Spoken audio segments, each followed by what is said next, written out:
Hi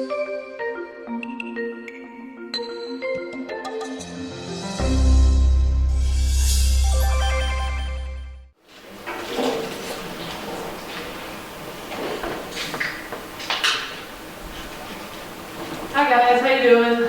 Awesome. Cool, that's actually more, that's good. So my name is Alexis Trench. I'm the Social Affairs Chair in the Learning Community Executive Council. I helped plan this event tonight with William Duvall, and a lot of other support, so that was fun. When I first learned that the topic this year would be delving into diversity, I was really interested to see the type of stories that would come in.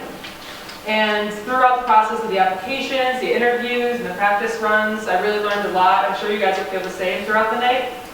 So as you listen to these people talk, I hope you live with them through their struggles, their changes, and their best moments. And most of all, I hope that their messages sink in with you. And with that, I'd like to introduce our first speaker, Kia Huggins.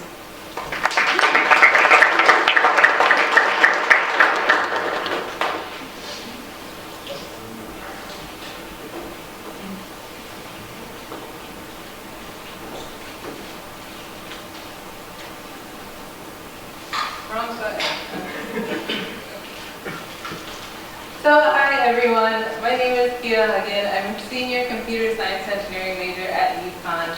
I was fortunate to be given the opportunity to live in engineering house for 2 years. And to start, I want to go back to the beginning of that journey.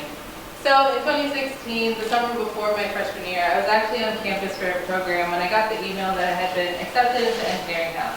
And so these are my low-quality snapshots from 2016, but you can see that I called next gen my new home, and there were a lot of boxes outside, so it was the first time the building was going to open, and it moved into these things called learning communities.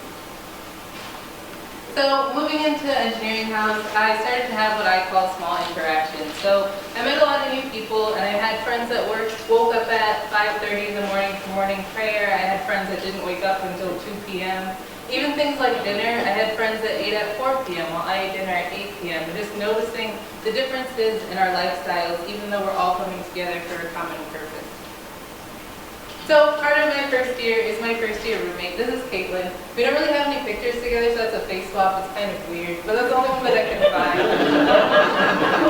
So Caitlin was a really great roommate to me. Looking back at it, she really made my first year experience special. And I think going into college, there were some decisions that I was making, and I was sort of nervous living with someone that I hadn't lived with or known before. So an example of that is when I came to college, I decided that I was going to start wearing wigs. I wanted to change how I looked. And to me, it wasn't a big deal. I was like, I'm going to wear whatever wig I want, and it'll be great. But I was really worried about how other people would respond to it.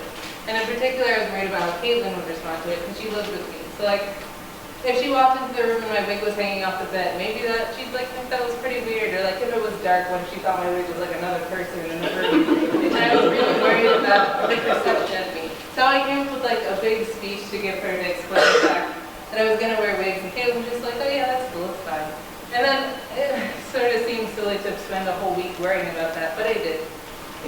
And then similarly, I'm Jamaican, so I eat Jamaican food, but I was worried to bring that into our room because I didn't know if you'd think it would like it smelled or she didn't like it. So I was worried about that too. But then again, Caitlin was like, oh yeah, that's fine. I eat in the room, you can eat in the room. And she was accepting of the decisions that I made. So at the time, I didn't think much of it. I was just like, I have a cool roommate, not a roommate horror story, and I was just appreciative of the relationship that we had. But being a senior, looking back at that, I realized that Caitlin's acceptance of me was really significant. So in the case that she had said, I think it's weird that you wear wigs and you like put it in a drawer or something. Or like if she didn't like the fact that I ate Jamaican food and she was like, can you not eat that here? I don't really want that in our room. That could have changed how I present myself to people and the parts of my identity that I may not share anymore because it wasn't well accepted. So I think that's important when we look at the fact that our acceptance of other people can directly play into their acceptance of themselves. So when you have these small interactions, even if you say hi to someone or you have a short conversation, I think it's important to ask if you're listening to that person. If you didn't understand something, ask a question instead of dismissing it. And looking how we can have a conscious awareness of the conversations that we're having. And then on the opposite side of that, maybe you didn't have good small interactions. Maybe someone said something that caused you to not play certain types of music around them or not wear your hair a certain way around them, and changing that narrative and knowing that you don't have to suppress that part of yourself. I think that when we come into rooms, we should come into rooms with our full self and not leave any part of that outside the door. And I think that's where diversity thrives, in those inclusive environments. So with that, this is more about my Uconn experience, but I encourage you all to learn about different cultures and to have these interactions with people and know that it can have a big impact. So here on the left, your left, yes, I went to Garba, an Indian dance with my friend Barnaby, and she lent me a dress and everything, and it was an amazing time, an amazing experience at Uconn in the student union. And then the same for Lunar New Year. So my friend Sabrina invited me to a New Year celebration. And at the time, I thought it was pretty weird. I told her it was pretty late in the year to be celebrating the New Year because it was like January 1st was a long time ago. And I didn't understand what Lunar New Year was at the time. But I went to the celebration and saw this beautiful celebration of culture and noticed that even though Lunar New Year is like a small thing in my life, it's not something that I celebrate or knew of. It's something that she's been raised with since she can remember, and that's important to her and her identity. So I took the time to learn that, and it was great. So I think that when we have this conscious awareness and we're receptive of the people that are around us, that's where diversity thrives, because you don't have to suppress any part of yourself and you can express how you feel. So when you go out and you have smaller interactions, and tonight when you have interactions with people, I think it's important to keep in mind that even though something that someone tells you may be small to you, your receptiveness can have a huge impact on them and how they go forward. So thank you.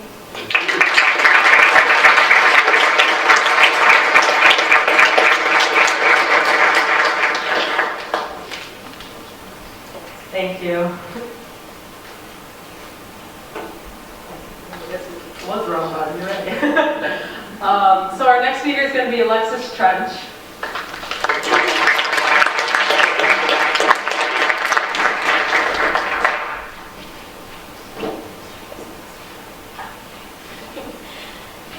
Hi, thank you all for coming out today to hear us give our little talks. So today I'm going to present to you all a little bit about diversity in higher education and why I think that it's a critical component of student success. In case you all didn't hear, my name is Alexis Trench. So there's a lot of different components that go into what makes up a person's identity. There's things such as education, status, race, religion, ability, sexuality, age, culture, ethnicity, gender, and there's so many more that aren't even included on this image here. But when I was an RA in undergrad, I was taught how to organize my identities by using the metaphor of a shoe. So that's kind of how I want to explain it all to you tonight. So to start, we have the laces, which to me are the components that kind of hold you together. They're a part of who you are, but without them, you could still have shoes with no laces. So for me, those surface level identities are I'm a college graduate, a student here at Uconn in the Department of Animal Science. I'm an educator and a mentor for the Whimsy Learning Community. I'm a Black woman, I'm cisgender, straight, able-bodied, and I'm a traditionally aged student. Next, we have the canvas or the leather of the shoe, which for me indicates the identities that you have that really make up who you are and that build you into the person that most people can see you as, but that maybe somebody might not see exactly on the surface.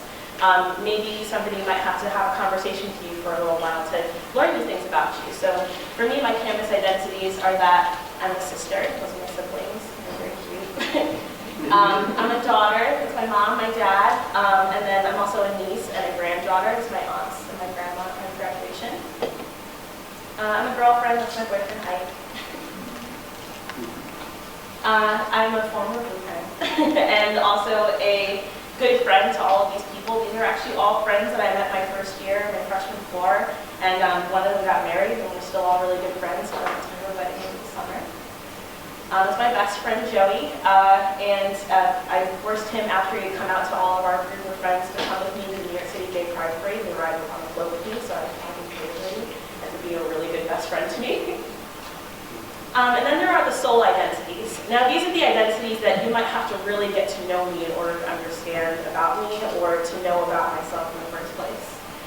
So I created this word all of certain identities that I consider to be the soul of who I am. Some of them are, pretty general things like I think I'm a compassionate person, I'm an animal lover, I'm pretty flexible and respectful person. But then there's also some negative things that you can see on here, like if you look closely, you see that I'm an anxious person, and something that I relate to a lot with my anxiety, especially when it comes to being in a higher education setting, is a feeling of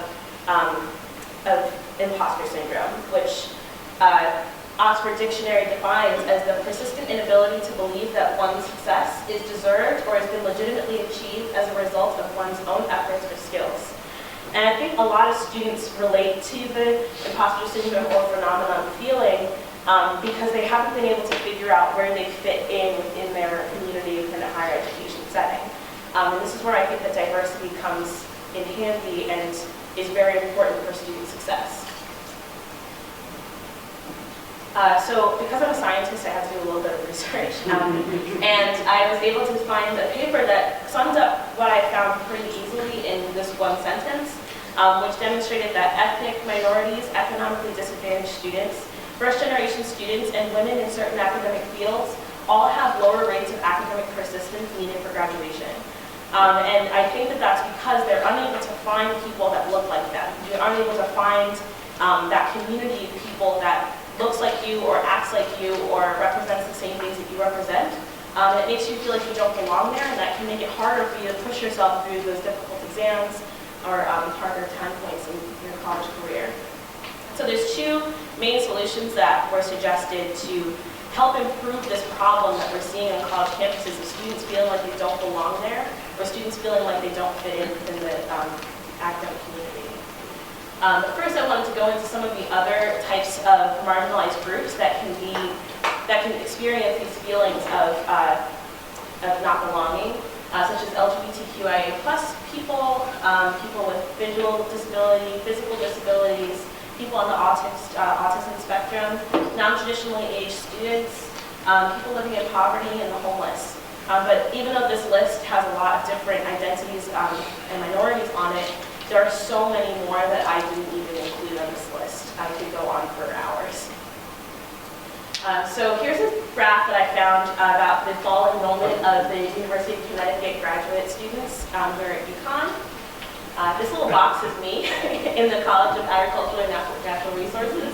I'm one of 4 Black or African American identifying students. And if you look at the whole rest of the chart, I couldn't find a graphic that summarized it better. There were a lot of other minorities students also that are included in the graduate community here at Uconn. But I did find really nice graphics for the undergraduate communities and was able to do more of a direct comparison with the faculty that work here at Uconn. So as you can see, there's a much larger population of diverse students, racially, ethnically diverse students here at Uconn when compared with the ethnic diversity of faculty and staff here. And so that calls into question whether or not we should increase the number of ethnic minorities in the faculty here at Uconn, and if so, how can we really do that? How do we recruit people to want to come here and serve as those role models for those students? And then another way that was suggested to resolve this issue on campuses is by helping students to find those communities. And there are a bunch of campus resources that I found, and again, this list is not exhaustive, of different communities that people might be able to find themselves a part of if they come to Uconn. So the Rainbow Center, the African American Cultural Center, First Gen Society, and then I also included the Center for Students with Disabilities and the Office for Veteran Affairs and Military Programs, which even though they don't necessarily, they're not a club or an organization that is designed to create community, they can provide resources on the Uconn campus that can connect you to people to make you feel like you're not the only one and you're not so alone. And so hopefully, if we're able to create a more diverse community that looks more like this beautiful, colorful picture, more students will feel like they belong on Uconn's campus and on campuses across the country.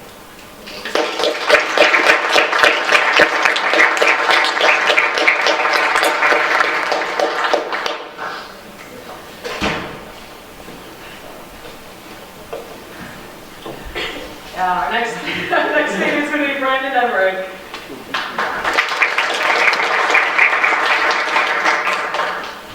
Hello everyone, thank you very much for coming out tonight. As Judith said, my name is Brandon Emmerich.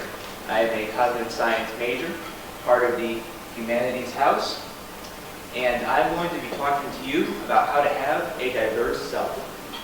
Now, I have to admit, when I first saw the poster for this talk, delving into diversity, I wasn't really sure what I was going to say. I really wasn't. Because let me ask you this. On the outside, am I your traditionally disadvantaged person? I mean, come on. I'm straight, I'm middle class, I'm white. Come on, I'm not even female, guys. So the question is, what stories can I tell?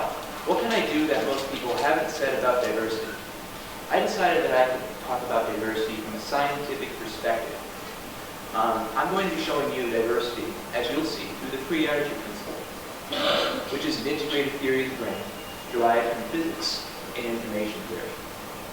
You will see that diversity is not merely about having different classes, different ages, different races. Diversity is about having a group of people who are good at accomplishing specific tasks that the group wants to accomplish, while at the same time having a good sense of identity, a sense of self. I hope that you will see what a self truly is from the perspective of cognitive science and physics. So, according to the University of Connecticut's diversity statement, diversity encompasses the presence or participation of people who differ by, long list time, age, color, ethnicity, gender, national origin, race, religion, or sexual orientation, including those with disabilities, and from various socio-economic backgrounds. Now, as a cognitive science major, I see a really glaring gap in that statement. Any idea what it might be? Any hands? What's missing from that statement from a cognitive perspective? The answer is personality. Personality explains who you are. It explains your basic cognitions, your basic emotions, your behaviors that you exhibit every day. Sure, you may identify as by your age or color, but chances are, just like our last speaker, Alexis, you identify yourself based on qualities such as your conscientiousness, your openness, how well you relate to other people. I believe that personality is something that we really need to consider when we talk about diversity. So as you can see, Uconn has done quite well at getting minorities and also getting people in a diverse amount of majors. As you can see, we have 31% of degrees graduate awarded in STEM fields and 56% of undergraduates awarded in STEM fields. We've done quite well in this perspective, getting a lot of different disciplines at the university. And you can see here the focus of Uconn. They want to have diversity of degrees. They also want to have ethnicity and gender, but you still don't see personality, which explains who we are as a person. So the whole point of diversity, as you can see from the statement, is to have a stronger and more inclusive institution that promotes respect and understanding and also acknowledges underrepresented groups. So it all depends on how you construe underrepresented groups. What does that really mean? I think that we need a more diverse picture of what diversity is. So here's the Big Five personality model. When I talk about personality, I'm referring to traits such as openness, conscientiousness, extroversion, agreeableness, and neuroticism. Okay? So this actually doesn't explain what personality is or where it comes from. It's merely an umbrella of a ton of traits that we call personality. All right? So naturally we have a diverse amount of personality here. Or do we? Because what do you have to have in order to be a college student? You have to be very conscientious. And also you likely have to be very open to experience. And given what we know about anxiety disorders, depression, and so on in college students also have moderate to great deal of neuroticism. So I don't think we are as diverse as we can be in the Big Five. And there are other things that Uconn is not as diverse in, such as same age. Just about everybody here is from 18 to 22 if you're an undergrad. And if you're a graduate student, you're probably in your mid-20s or maybe early 30s. So if diversity is about age, there's something that we can really improve on here. Not only that, as people part of a university, we want to be pursuing a higher education The overall goal of everything is to get a degree. So all of us are naturally academically oriented in comparison to the rest of the population. That's something that we have that other people in the country do not. We also share favorite pastimes, including Netflix, social media, surfing the internet. Right? Is it starting to click in here how we're not as diverse as we often think we are? Also, a lot of people are night owls versus early birds. I'm an early bird, so I really stood out when I first came to Uconn, I must say. Most people, unfortunately, don't participate much in class. What I noticed when I moved from high school to college is that people engage much less with their professors and also in answering questions. You often indeed get very few people who answer them. Most people are from Connecticut as well. In fact, 76% of undergraduates are Connecticut residents. And the vast majority of people are liberal, especially not Trump supporters, compared to 45% of the country. All right, so what is wrong here? Is there a problem with the way the university constructs diversity? I'd argue yes and no. I think that we need to have a good amount of diversity, for sure. Diversity is excellent at fostering tolerance, intellect, making sure that you are exposed to a great deal of stimuli rather than doing the same thing over and over again. And if you didn't have people who were, for instance, conscientious and open, how would they be able to do well at school? So to some extent, you need lesser diversity in order to succeed at what you do. You do not want to have a whole bunch of random people in a group to do well, nor do you want to have a whole bunch of specialists. You want to have a balance, an equilibrium between people you accept and what the group can adequately do well together. You want to make sure that they accomplish the task, in other words.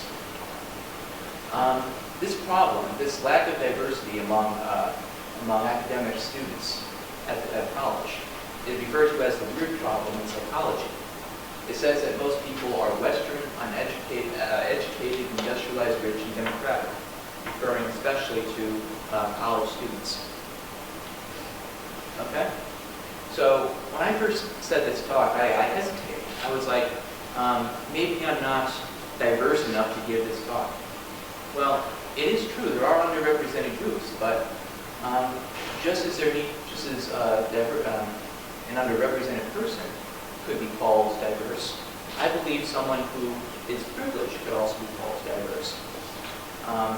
Because diversity is not about individuals, it's what happens when a whole group comes together. You can have an individual who breaks boundaries, just like you can have someone who is typically disadvantaged. In other words, each of us has a unique contribution that we can make. We are all individuals, and we cannot evaluate people based on surface characteristics.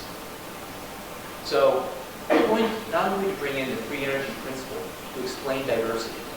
The free energy principle is an integrated theory of the brain and biological systems in general. It's well accepted. It's been used to explain perception, action, psychological disorders, and numerous other things in psychology and neuroscience. It says that the brain is a prediction machine. It guesses what's going to happen next, and then based on those predictions, it modifies its internal model of the environment. And then whenever there's a difference between what the brain predicts and what happens in the environment, you are also free to make changes in that environment. Okay? So in other words, you can change your internal models, or you can act upon the environment and change that. The whole point of the brain, of biological systems, of cultures such as community, as you'll see later on, is to maintain equilibrium. The free energy principle says that the main principle of the brain and of living systems is to minimize their free energy, which is also called disorder or entropy. And in turn, this is called maximizing the self evidence. It wants to verify whether its mental models are correct, and then persists the organism over time. This is what I mean by self-evidence. So, we need to ask here, what is a self? How diverse can a self potentially be? A self is what defines an individual is a Markov blanket under the free energy principle.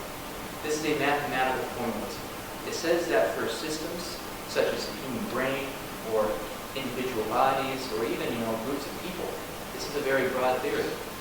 These systems we define based on the internal and external boundary. And not only that, all these systems have mechanisms for perception and action. That is what defines a self from an other. Okay? And in any self, there's going to be something that allows it to accomplish its functions.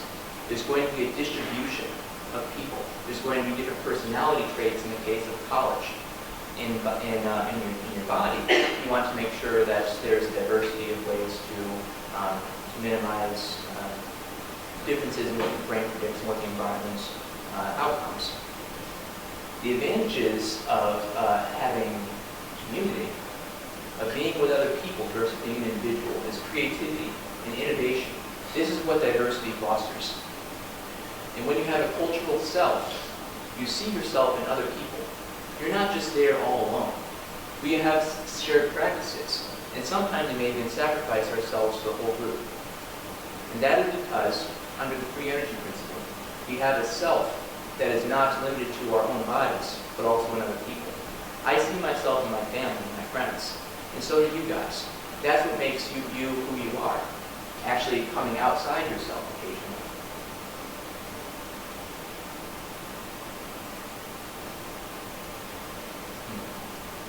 So the question is, are we all selfish? Is collectivism the answer? Should we integrate ourselves with other people in order to reduce problems such as discrimination? I would say no. I would say that both individualism and collectivism have benefits and drawbacks. The benefits of individualism is that you have more freedom of expression and you have the ability to innovate. On the other hand, if you're from a collectivistic culture, you know that prizes the group more so over the individual, you find your identity in it. And you treat the group kindly, but not necessarily outsiders. So whether you're an individual person or someone who finds themselves in a collective, you still face problems in which people don't accept diverse others. And the reason discrimination occurs, according to some researchers, is because of environmental threats. These worsen discrimination by increasing in-group bias, and then blaming those threats that you encounter in the environment on other outgroups. So the question is, how do we minimize discrimination? How do we promote openness and diversity? The answer, I said, is to have an expanded self. This can be done through mindfulness training, recognizing our implicit biases toward other people, and then correcting them over time. Mindfulness is about having non-judgmental openness toward whatever is coming. It can be cultivated through meditative practices and other things. It's not limited to monks. Anyone can achieve mindfulness, whether you're doing it in a sitting meditation or throughout your daily life. It is a skill that can be gained. As I said in my preparation for this talk, it's impossible to be mindful and racist or discriminatory at the same time. You cannot be both open and racist. It just doesn't work. So the answer is that we need to have more tolerance and mindfulness. We need to make a conscious effort as well to value diversity and freedom of expression in all of its forms. That includes diversity, majors, and anything else that comprises who a person is, not just things that you see on the outside. We need to recognize that every person can contribute a unique role in society. And above all, we need to minimize free energy to make sure that we can have a cohesive self while correctly guessing what's going to happen next to the environment. I hope you see now how physics, information theory, can shed light on complex problems such as diversity and what it takes to have a coherent and diverse self. Thank you very much.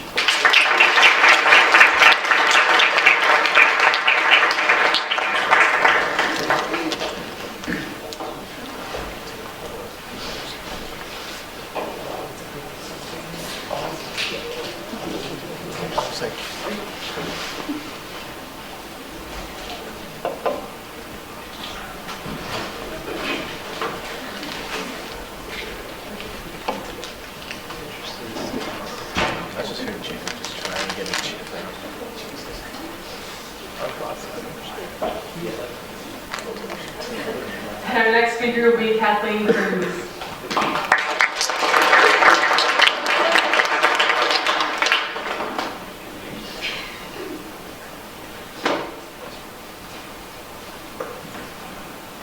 Hey everyone. I just wanted to preface this real quick by saying that, first off, this is my safe space right here, this podium. But I also wanted to say that this talk is going to be very personal and very targeted towards my group and the oppression that people like me have faced. But this isn't to discredit any other group that has faced systematic oppression.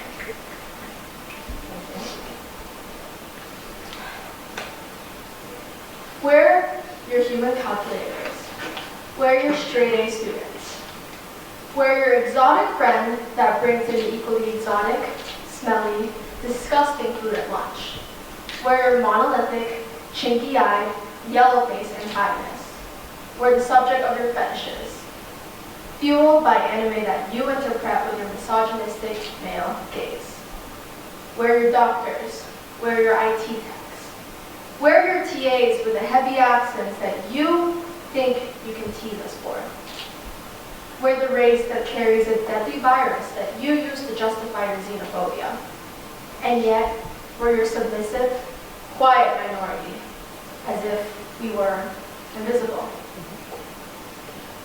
These are all the stereotypes I had to face all my life. For so long, I was told that my power came from silence. According to my upbringing, if I could quietly work my way up the social ladder, I could get into an adequate disposition in society. Study, do well, don't create waves, they said.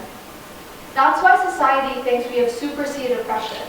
They think that Asians have somehow cheated the system, got up in higher education and such. Never mind the fact that Asian Americans are historically restricted, underpaid, and underpromoted. Never mind the fact that a majority of us still reside in inner cities, still remain in poverty lines. This culture of silence has actually allowed for our oppression to cower in the dark. So, although these may just seem like stereotypes, these stereotypes maintain our subordinate status. In fact, in 1987, 8 Asian American Uconn students stepped onto a bus bound for a university-sanctioned semi-formal. On the bus ride there, these students were called chinks. They were mooned, they were flashed, they were spit on, and they were ostracized the entire time. Despite the trauma that this event has caused, both university and state officials did nothing about it, and the assailants ultimately went free. Despite the prejudice exemplified here and in many other instances, people like me are excluded from research studies, professional initiatives, and discussions about diversity, even in places like this very campus. Thus, I faced the double-edged sword. I could not truly be from the privileged class because my identity would be held against me. Conversely, I could not truly be a minority because I am presumed to be of the model class. I'm oppressed, but my oppression is not valid enough to be talked about. I am not a part of that narrative. This is deliberate. The very reason why Asians were put against other minority groups is so that the majority can say, hey, there's this one Asian American that's succeeding. Why aren't you? It is a means of division. It is a means to perpetuate this thing called the model minority myth. However, we do have the power to fight against our own oppression. Those very students at the formal used their voice to stand up for themselves. They told the media, they told Asian faculties, they told neighboring institutions, and eventually they created the Asian American Cultural Center to continue to highlight Asian and Asian American voices. 27 years later, we still feel the positive ripples of this monumental act of courage. To this day, ASAC is still an integral part of the lives of many, including my own. It has allowed me to find empowerment in my culture through mentorship programs, conferences, and the like. Most importantly, ASAC taught me that my voice did in fact have power. In line with this groundbreaking idea, I wanted to use my own voice to shed light on the discrimination we face. I want to subvert these stereotypes by standing right here, doing what everyone told me I couldn't do. In fact, I want to show y'all how we transcend these very norms. So here are my friends, my great friends. We aren't always these amazing overachievers. We aren't always these exotic figures. We lie somewhere in between those definitions, but no matter what, I still believe that we're valid in every identity that we hold. So even though the creation of the Asian American Cultural Center was an amazing step in the right direction, there's still so much more that can be done. We still experience microaggressions, such as being placed as the token model minority mentor, or being the harassed non-binary Asian American on our floor, or being fear-mongered by Make America Great Again tapestries to get us to go back to where we came from, or being called Jackie Chan as we're walking down the street, or being told that we're too Asian to get a job. This is real. This is something that my friends and I have faced and have experienced before, and I've had to live through without anyone telling us it was okay to feel bad about these experiences.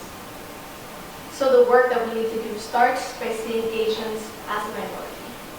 Once we do this, we can be a part of the fight against oppression so many other minority groups have faced. We can help empower other communities, such as the Black community, the Latinx community, the Native community, the LGBTQIA community, and any other community that has always felt invalidated. We can give all of us, the underrepresented, a seat at the table. So let's open our eyes and make the invisible visible. Thank you.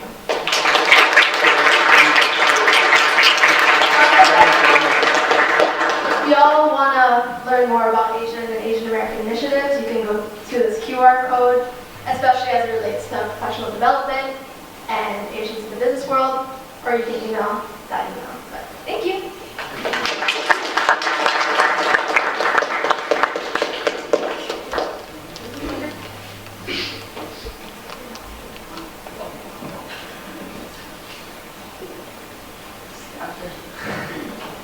Our next speaker will be Maria Kelly.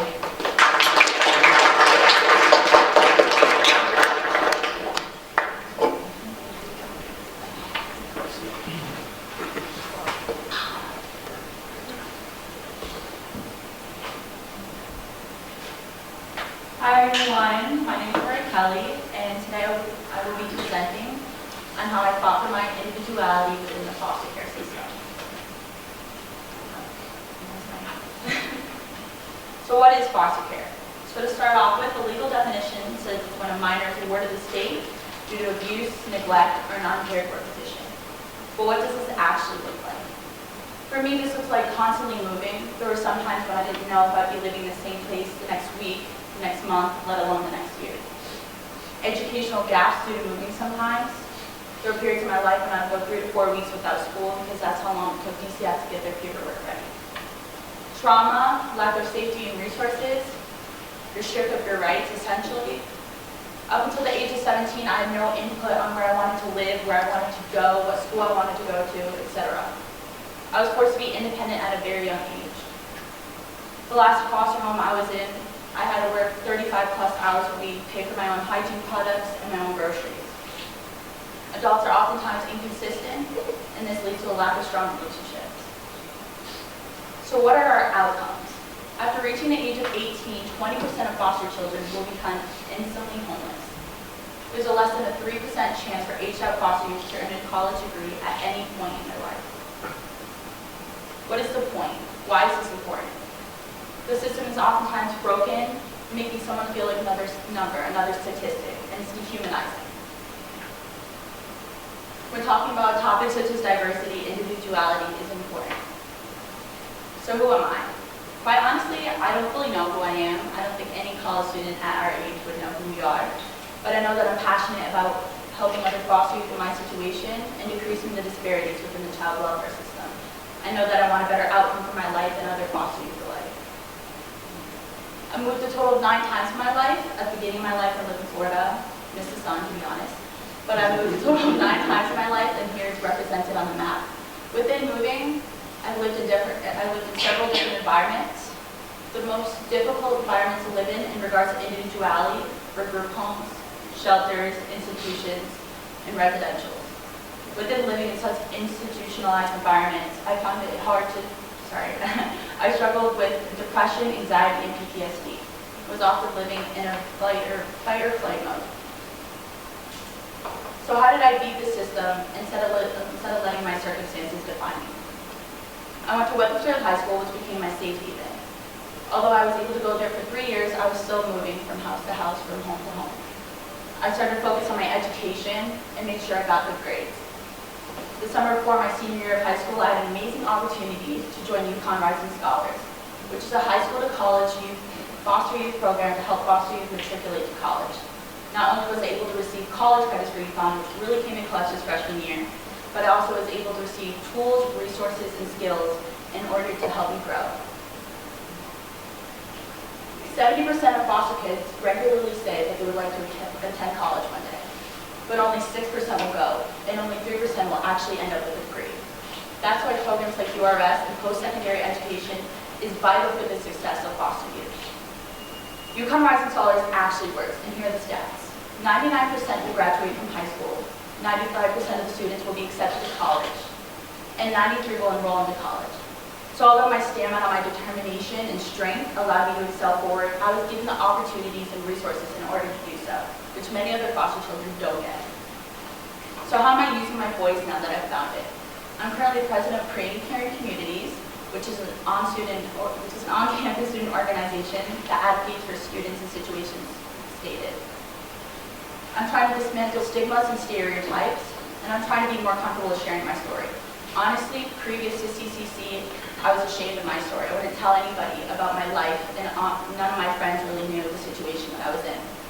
As I'm helping this community grow, it's also helping me grow. Again, previously to joining CCC, I didn't know what an independent student looked like. I didn't know what an adopted student went through.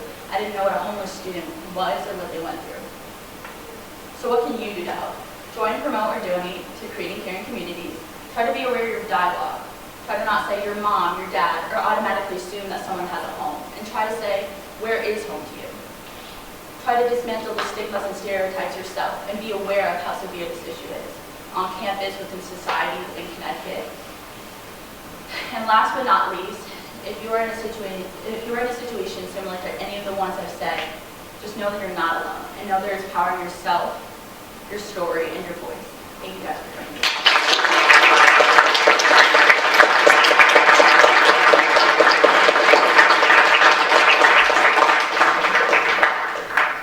Thank you. Our next speaker will be Mason Holland.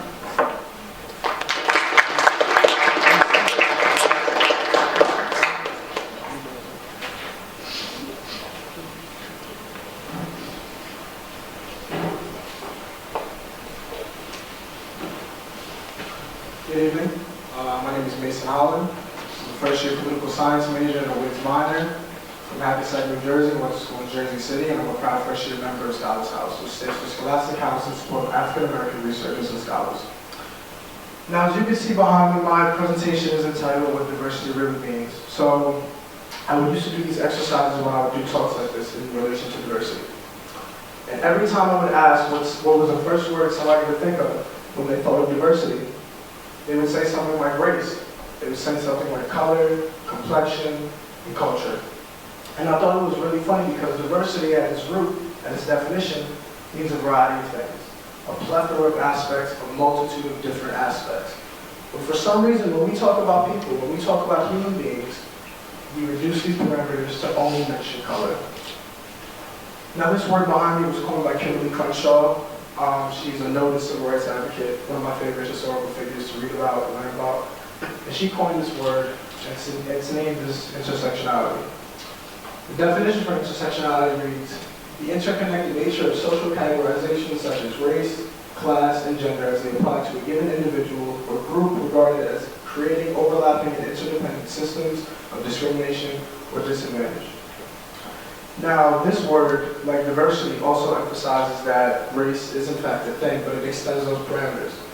We talk about race when we talk about identity, but we also talk about class and socioeconomic status. We talk about gender, we talk about sexual orientation.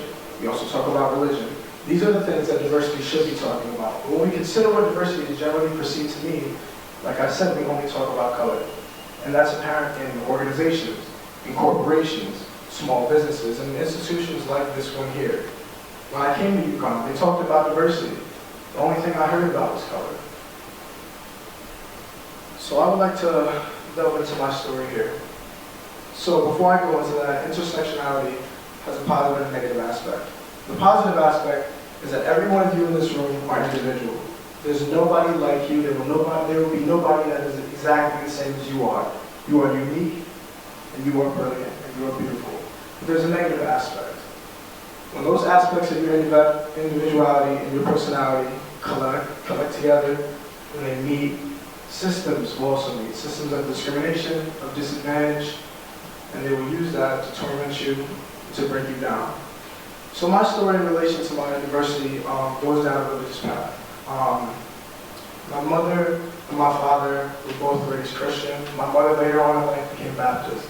My dad to this day is still Roman Catholic. If you go back to my house in Jersey, I still have a cross in my room to this day. Mostly because of my parents, but it is what it is. But around 13, 14 years old, I started to question things.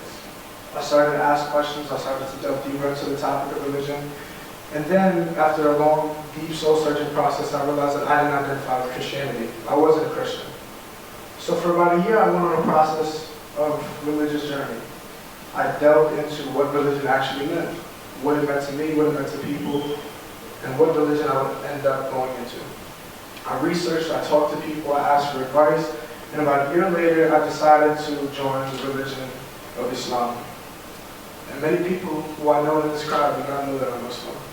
But now that you know, it was something that I really struggled with. Because upon coming out, and upon telling people that I was engaged in this, I immediately experienced discrimination. And in my life, I've been used to discrimination. I'm black and Puerto Rican. I'm used to walking down the street and having people cross so they don't have to be here. I'm used to getting in elevators with women who would clutch their purses and children close to them as if I would assault and rob them. I was used to racial discrimination. I was not used to religious discrimination. When I went to school one day, a kid asked me why I wanted to be a towelhead and join a group that would blow things up. When I talked to a Jewish friend of mine, the conversation immediately went to Palestine and Israel, something that I didn't really want to talk about, and from then on I hadn't spoken to that person. So automatically, my individuality was challenged. I was told that I couldn't be black and Muslim at the same time. I was told that these differing aspects couldn't coexist. That plunged me deeper into depression I had already been going through. It inevitably led to 3 suicide attempts. And that was a big piece of that. But then eventually, after a long healing process with family and friends, I realized that my individuality was beautiful. And I'm a living testimony here today that no matter what system or systems try to join together to destroy you, you are individual, you are beautiful, and you will prevail. This is a quote by Audre Lorde, a feminist author, a revolutionary, and she wrote, "There is no such thing as a single issue struggle because we do not lead single issue lives." And what that means is that there's no one thing that incorporates your identity. You are not just fit into one singular box, one single group, one single place. You are a multitude of things. And the negation of that leads to things that I went through. And that should never happen to anybody, especially people like you in this room. So when you leave this place today, when you go home, when you go back to your dorm, when you consider diversity, what it means, please consider expanding the parameters of diversity beyond race and incorporating other aspects. Thank you.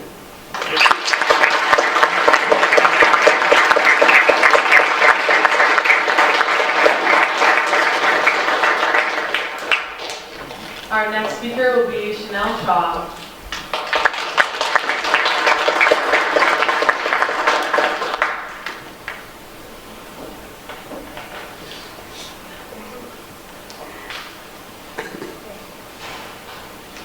I would find the task of delving into my topic, overcoming life's challenges, difficult, without first giving insight on my very own background. I grew up in Jamaica with my dad, mom, brother, and sister for 14 years. and my mom and I came to live in Connecticut the summer of 2016. Growing up, I would visit Connecticut each summer to spend time with my eldest sister, Sharika, and by the end of the summer, I would return back home. The summer of 2016, however, my mom and I, we began our permanent residence here in Connecticut. And as expected, visiting during the summer was not the same as living here. And this led to a drastic change, which led to a culture shock.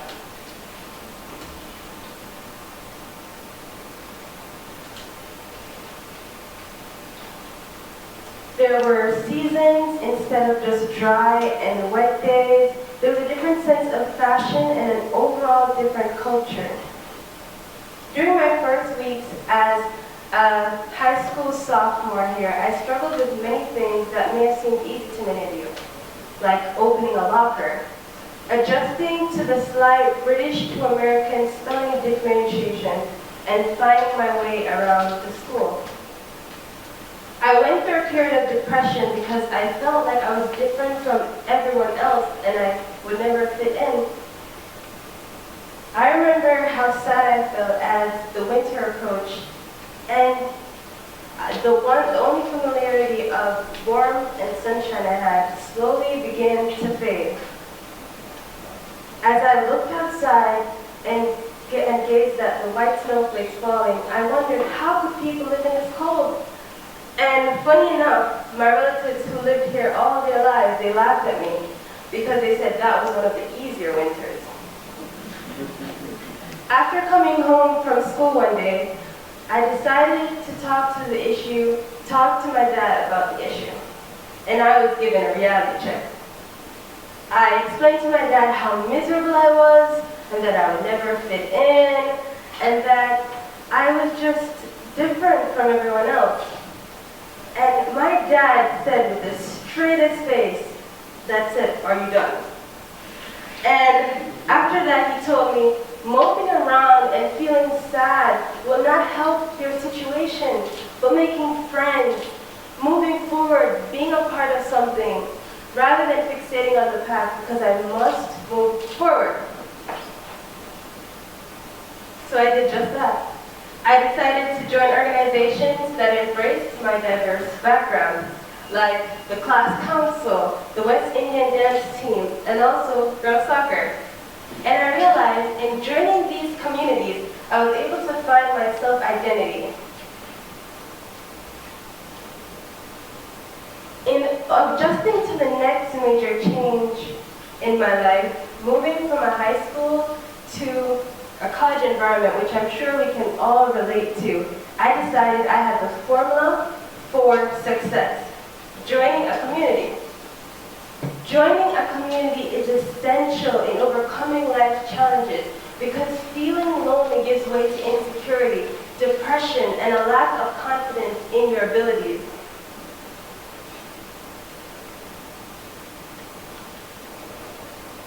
As a woman in STEM, I can say I've extremely benefited from being a part of the WIMSI, Women in Math, Science, and Engineering Learning Community. As a first-generation student, being a part of WIMSI means that I'm living with people who can relate to many of the classes I take and give academic support, and when I feel overwhelmed with exams, labs, and deadlines.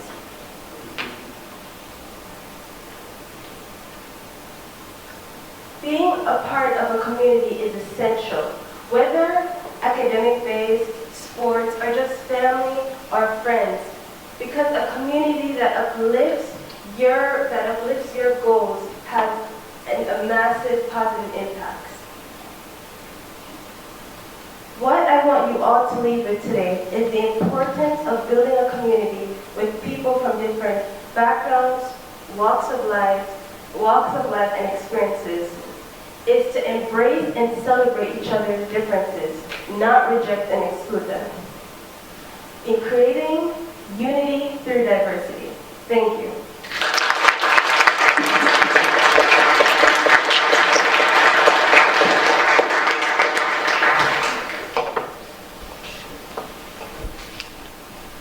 last speaker will be Linda Goodman.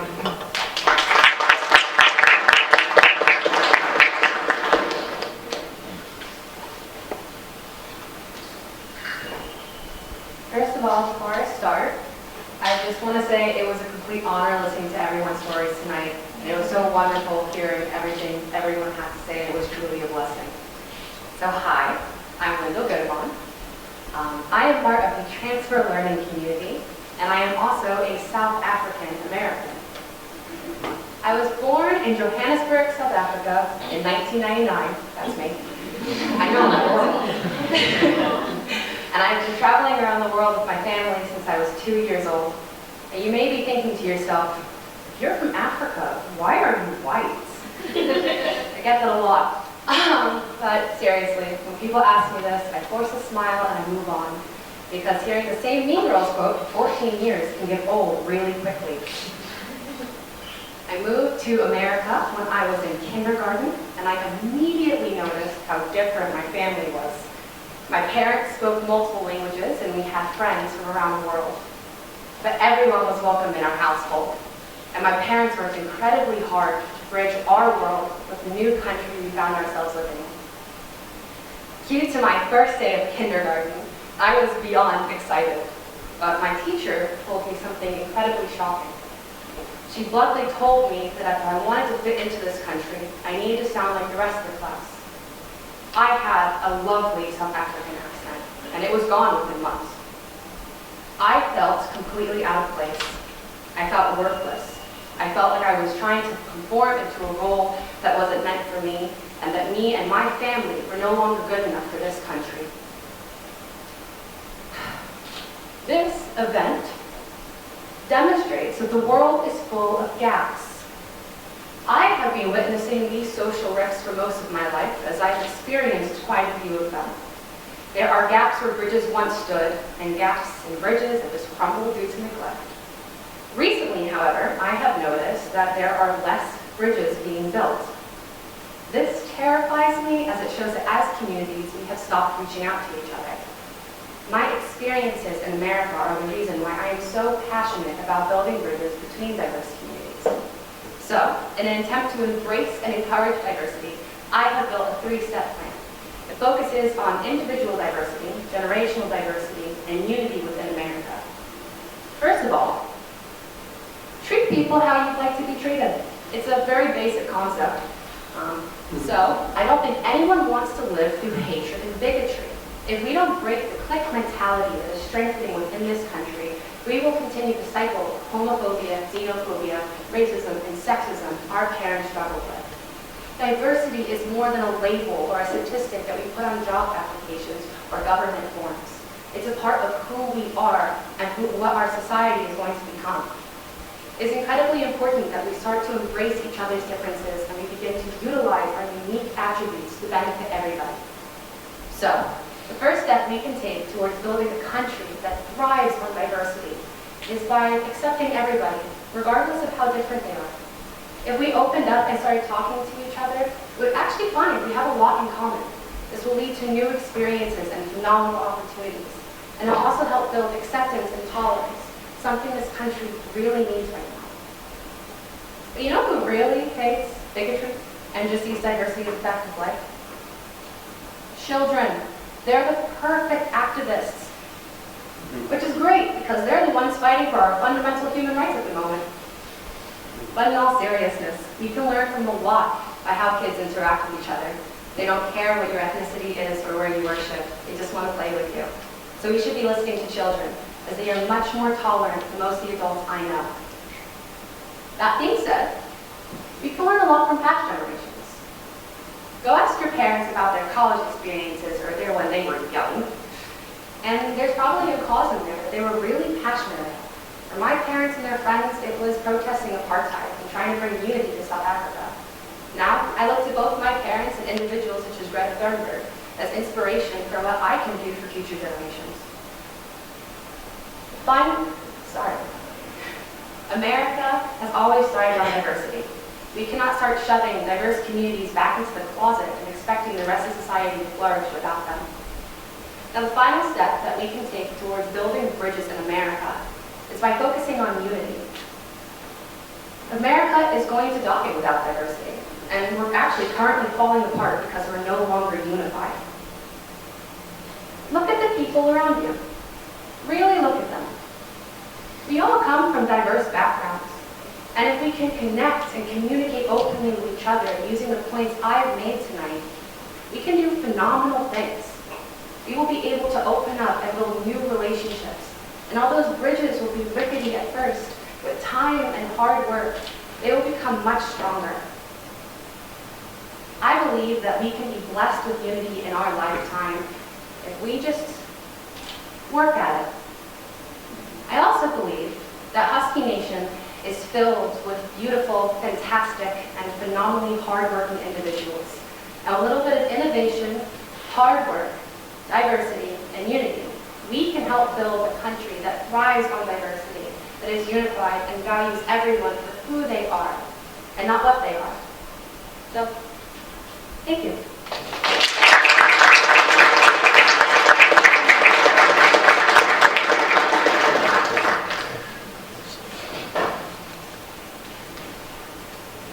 Well, that concludes LC Talk. So thank you guys all so much for coming. Thank you to everyone who was a part of it. Helena, thank you so much for all your hard work, all the LC staff. And there's some more snacks in the back if you want to grab one on the way out. And one last big round of applause for our speakers today.